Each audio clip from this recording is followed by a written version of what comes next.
안녕하세요. 교통사고 전문 보상가배상TV입니다. 이번 사고에서 눈에 띄는 점 어떤 게 있을까요? 결국은 뒷차가 다 책임져야 되는. 명백하게 무과실이 나와야 되는 사고입니다. 안녕하세요. 매일 새로운 정보를 드리는 채널 보상가배상TV입니다. 자, 제가 오랜만에 이때까지 주제 중에 조금 깊이 다뤄야 되고 합의를 했을 때 약간의 실수라도 있으면 추후에 엄청난 금전적인 손실이 있는 이런 사건들에 대해서 쭉 한 번 더 훑어볼 건데요.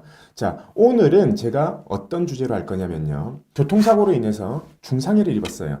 그래서 평생 또는 장기간 간병인이 필요한 그런 환자들 같은 경우에, 피해자들 같은 경우에 합의를 엄청 신중하게 해야 된다고 했습니다. 자, 합의를 할 때는요, 신중하게 하라. 이 말은 뭐냐면 금액도 금액이지만 합의 시기, 그리고 합의를 해야 될지 소송을 해야 될지, 손해사정사를 선임해야 될지 변호사를 선임해야 될지, 이런 부분에 대해서 명확하게 파악을 못 하시는 분들을 위해서 제가 오늘 설명을 좀 드릴 건데요. 자, 예전에도 제가 언급하고 넘어갔었지만 우리가 중상해나 아니면은 간병인이 일정 기간 이상 계속 필요한 사건, 그리고 간병인이 평생 필요한 사건, 이런 사건 같은 경우에는 저는 합의보다는 소송을 하라고 했습니다. 자, 오늘은 왜 소송을 해야 되는지 그 이유에 대해서만 제가 말씀을 드릴게요. 자, 이렇게 생각해 보시면 됩니다. 우리가 합의를 한다는 거는요, 예를 들어서 사고가 났어요. 그래서 한 1년이나 2년 정도 치료를 받았습니다. 근데 앞으로도 계속 간병인이 필요한 상태고 앞으로도 후유증이 계속 남고 후유장애가 남을 상태가 된 거예요.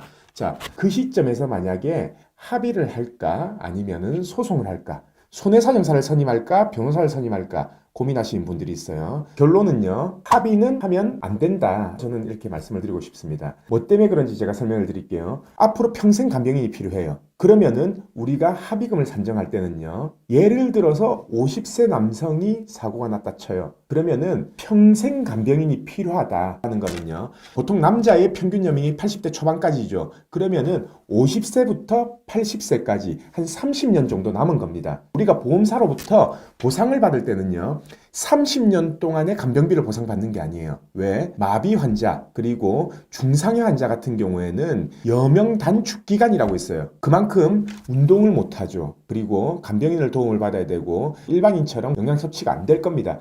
그렇기 때문에 중상해 환자들 같은 경우에는 일반인이 사는 것보다 여명이 단축된다 라는 게 여명 단축 기간이거든요. 그래서 보험사하고 합의를 할 때도요, 이 여명 단축 기간을 고려해서 합의를 해요. 무슨 말이냐? 여명 단축이 50%다 라고 한다면은 50세부터 80세까지 30년을 더 사는 기간을 간병인을 계산하는 게 아니라 그의 50%인 15년만 계산한다라는 거죠. 자, 이 경우에는 50%라는 가정하에 15년이 나온 거고요. 예를 들어서 뇌출혈로 편마비 상태에 있다 라고 한다면은 여명 단축 기간이 보통 30에서 50 그 사이에서 결정이 되거든요. 그렇다면 예를 들어 30%로 결정됐다 쳐보세요. 그러면 50세부터 80세까지 30년 중에 30%, 앞으로 9년만 더 산다라는 얘기입니다. 그러면은 합의를 할 때도요, 앞으로 9년 동안만 더 산다라는 가정하에 이 간병비라 손해액을 전부 다 산정한다라는 얘기죠. 향후 치료비도 마찬가지고요. 자, 합의서를 쓰면요, 앞으로 추가적으로는 청구를 못해요. 추가적인 소송 제기도 못합니다.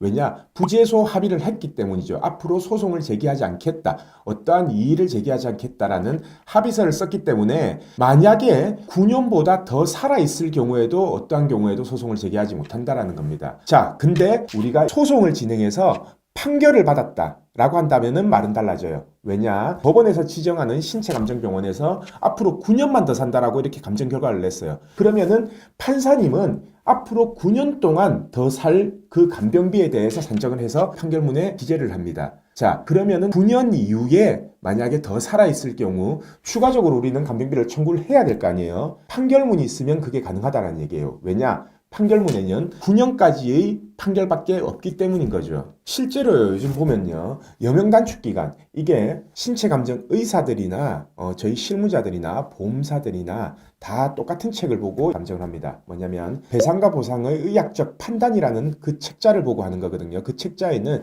현재 상태가 어떻고 현재 나이가 어떠면 앞으로 여명 단축 비율은 어떻게 된다, 그리고 이 단축 기간은 얼마나 된다라는 게 나와 있는데요. 지금 그 책에서는요, 여명 단축 기간이 30, 앞으로 9년밖에 더 못 산다라고 만약에 나와 있었다라고 한다면은 실제로는 그보다 더 사는 경향이 많습니다. 의학기술 발달 때문에. 그래서 가장 좋은 방법은 소송을 해서 판결문에 앞으로 이게 몇 년까지의 간병비에 대한 판결이다라는 게 직시가 돼 있으면 그 이후에 만약에 생존해 있을 때는 다시 한 번 더 소송이 제기 가능하다라는 얘기인 거죠. 자, 또 뭐 때문이냐면요. 현재 우리가 8시간 기준의 개호비가 산정이 된다고 하면은 대략 한 달에 한 430만 원 정도가 되거든요. 근데 그거는 현재 물가 기준이죠. 10년 뒤에 다시 소송을 제기해서 간병비를 청구한다라고 하면은 아마 430만 원은 물가 상승률에 따라서 두 배인 한 860만 원 정도가 책정이 될 겁니다.